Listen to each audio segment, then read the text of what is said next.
Start. नमस्कार दोस्तों, ओनो study में मैं आपका स्वागत करता हूं। मैं हूं घनश्याम। अब मैं ये 5 मिनट का वीडियो मोटिवेशनल वीडियो आप लोगों के लिए बना रहा हूँ। बहुत से कंपटीटर ऐसे होते हैं कि बहुत से प्रॉब्लम से सफ़र करते हैं। एक चीज़ हमेशा ध्यान रखना, जो जितना मतलब तपता है वो उतना ही ज़्यादा निखरता है। अगर निखरना है तो आपको बिखरना तो पहले पड़ेगा। जैसे कलर होता है वो पहले बिखरता है फिर निखरता है। अगर मैं डायमंड या हीरे की बात कर लूँ तो वो एक कार्बन का जो कि एक स्ट्रक्चर होता है। कोई भी इन पूरे यूनिवर्स में अगर कोई चीज़ बनी तो बिना कार्बन के नहीं बन सकती। कार्बन का कोई ना कोई रेशियो उसमें जुड़ा होता है। तो अगर मैं सबसे बात कार्बन की करूँ तो जो डायमंड होता है, हीरा जिसको बोलते हैं, उनमें जो है कि बहुत से ज़्यादा कार्बन की क्वांटिटी उसको तोड़ नहीं सकते हैं। अगर आप मूवी ऋतिक रोशन की एक मुझे याद नहीं आता, लेकिन एक चीज़ यहाँ पे और ध्यान दीजिएगा कि सक्सेस एक दिन में नहीं आता है, उसको बार बार करने पे आता है। कंपटीशन एक दिन का खेल नहीं होता है। और हमेशा याद रखना कि success does not come over the night. और मैं एक चीज़ और आपसे एक चीज़ शेयर करना चाहूँगा कि जो कंपटीशन होता है और जो एकेडमी में हम लोग ग्रेजुएशन वगैरह में पढ़ते हैं वो बहुत से डिफरेंट होते हैं। वो ऑलमोस्ट 180 डिग्री, अगर अगर मैं कहूँ कि अगर एकेडमी में हम लोग पढ़ें तो लेफ्ट हैंड साइड जाता है, और जब हम कंपटीशन में आते हैं तो वो आ जाता है राइट हैंड साइड जाता है। तो मतलब कहने का ये चीज़ है कि कंपटीशन और एकेडमी में को एक पल्ले पे ला करके तौलिए मत उसको। क्योंकि दोनों अलग है। अगर कोई कंपटीशन में आया है और उसका बैकग्राउंड एकेडमी में ख़राब रहा है तो ये मत सोचिए कि आपके लिए ये बहुत हार्ड होगा, और जो आपके साथ टॉपर रहे हैं वो जो है कि हमेशा आपके लिए जो है कि वो आपसे अच्छा करेंगे। नहीं, वो अलग चीज़ें होती हैं। वो अलग चीज़ें इसलिए होती हैं क्योंकि वो हो सकता है, जैसे कि आपने अगर 3 इडियट मूवी देखा होगा, राइट, तो आप काबिल बनिए, लेकिन जो है कि आप हमेशा याद रखिए कि आप उस चीज़ को डिजर्व करिए जो चीज़ को आपको चाहिए, ना कि आप उसके पीछे भागो। और एक दिन जब सक्सेस डिजर्व करने लगेंगे तो आप खुद जैसे कि अगर मैं बात करूँ, जब रणछोड़ को ला करके प्रोफेसर जो होते हैं उनको ला करके जब उसमें लेक्चर क्लास में लेक्चर में डालते हैं तो वो क्या कहते हैं कि मैं एक वर्ड लिख रहा हूँ, वर्ड का मतलब याद करिए और उसको बताइए। तो आप एकदम अवेयर हैं 3 इडियट को। ये मुझे लगता है कि अगर जितने भी आप लोग हैं इस चैनल से जुड़े हुए, कोई कम से कम 5 से 10 बार तो देखा ही होगा, क्योंकि ये एक ऐसी मूवी है हमेशा मोटिवेट करती है आपको।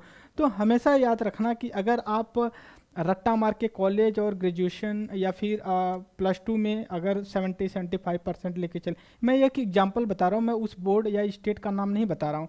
उस बोर्ड को उस बच्चे ने टॉप कर दिया था, +2 का वो रिजल्ट था। और उससे पूछा गया कि मतलब जिस सब्जेक्ट से टॉप किया था उसका पॉलिटिकल साइंस था। तो उससे पूछा गया कि पॉलिटिकल साइंस में आप टॉप किए हैं, पॉलिटिकल साइंस में कुछ बताइएगा, पॉलिटिकल साइंस होता है क्या। मतलब मेरा कहने का तात्पर्य ये है कि आप नंबर के पीछे मत भागिए, परफेक्शन के पीछे भागिए। कि अगर आप एक दिन हमेशा अगर ऐसा भी होता कि भाई सक्सेस लोग ही जो टॉपर रहे हैं कॉलेज के वही होते, तो जाहिर सी बात है कि बहुत से इतनी आईएएस ऑफिसर हैं, मेरे जानने मेरे फ्रेंड्स भी हैं, लोग एवरेज रहे हैं, बहुत टॉपर नहीं रहे हैं। मैं नाम तो नहीं बता सकता, कुछ ऐसे भी लोग रहे हैं जो 33% अपने हाई स्कूल इंटर में गेन किए हैं, फिर भी वो आईएएस बन गए। मतलब क्या। दूसरी चीज़, अगर यूपीएससी का एग्ज़ाम देखिए तो अगर मैं 2014 से अगर मैं डाटा अगर आपको देना शुरू करूं तो 2014-15 में 2 लोग रहे जो कि गौरव अग्रवाल और इरा सेंगल, 2 लोग टॉपर किए थे। अगर उसका जो हाईएस्ट कट ऑफ जो टॉप किए थे उनकी जो कट ऑफ थी 29 पॉइंट समथिंग थी परसेंटेज। मतलब क्या है कि 275 का जो 2075 का जो मार्क्स होता है टोटल, उसमें से उनका लेस देन 700 के आसपास जो है कि उनका मार्क्स है। इतने भी आज भी जो भी टॉपर्स होते हैं तो वो जो टॉपर्स होते हैं उनकी मैक्सिमम मार्क्स अगर मैं एवरेज करूं तो वो मैक्सिमम 50% के आसपास ही वो गेन कर पाए हैं। तो मतलब क्या है कि कंपटीशन को आप एकेडमी से मत इंटरलिंक करिए, मत करिए। ऐसा करेंगे तो आप डिप्रेस हो जाएंगे और चीज़ों को नहीं कर पाएंगे। और हमेशा आपके पास ये अपॉर्चुनिटी है। मैं अगर कहूँ कि आप कॉलेज स्कूल वगैरह में एकदम नहीं पढ़ाएं क्या, डोंट वरी। अगर मैं आपको सजेशन दूँ, लोग क्या कहते हैं कि आप जो कि NCERT पढ़िए, NCERT, राइट, NCERT पढ़िए, क्या दिक्कत है। अगर मैं कहूँ कि आपको 6 से लेके कोई 12 तक बोलता है पढ़ने के लिए, आपको 4 आवर जो कि आपको बस यही स्टडी करना है, ठीक है। अगर मैं 6, 7, एट NCERT की अगर बुक, सारी बुकों की मैं अगर कलेक्शन बना करके आपको बताऊं, जैसे मेन क्या है कि आपका हिस्ट्री हो जाती है, जियोग्राफी हो जाता है, पॉलिटी हो जाती है, और पॉलिटी हो जाती है, और इकोनॉमिक हो जाती है, राइट। ये तीन, हिस्ट्री, जियोग्राफी, पॉलिटी, इकोनॉमिक्स, ये चार चार सब्जेक्ट होते हैं। अगर इनका मैं आपको बताने की कोशिश करूंगा, अगर इस चारों सब्जेक्ट का अगर 3-3 होता है, 3 से 12, ये 12 बुक होंगी आपको। 12 जो बुक की एक और पकड़ लीजिए इसमें, जो कि साइंस एंड टेक का हो जाती है, तो अगर ये मैं कहूँ कि 15 बुक्स हो जाती हैं। 15 बुक्स का अगर मैं टोटल कलेक्शन करूँ तो मुझे नहीं लगता कि 1000 पेज के ऊपर होगा। अगर आप कैलकुलेट करिए इसको 1000 के, एक दिन में अगर आप अब 50 पेज पढ़ रहे हो, 50 पेज का मतलब आप 25 पन्ने को यूज कर रहे हो, दोनों साइड का एक साइड। अगर 25 ये कर रहे हो तो जाहिर सी बात है, अगर 25 कर रहे हो तो अगर कितने घंटे, अगर मैं कहूँ 12 घंटे आप पढ़ रहे हो, चलिए 10 घंटे मान लें कि आप पढ़ रहे हो, कोई दिक्कत नहीं है। अगर 1 घंटे में अगर आप 2 पेज पढ़िए, 2 पेज पढ़ रहे हैं, 2 page is equal to 1 hour, right, कोई दिक्कत नहीं है, आप पढ़िए। आप एक दिन में भी कम से कम 25 पेज पढ़ जाएंगे आराम से। तो आपको पढ़ने में कितना लगेगा, मैक्सिमम अगर अब मैं कहूँ तो 1 मंथ लगेगा आपको सारी बुक खत्म करने में, राइट। तो आपको मैं कहूँ कि अब बचपन से पढ़ते आए होते तो 1 साल में जो 6 लेवल की 7th स्टैंडर्ड की पढ़ते जाते हैं, लेकिन क्या अगर आपको दिन रात वही चीज़ करना है तो आप इसको क्यों नहीं फॉलो करते हैं।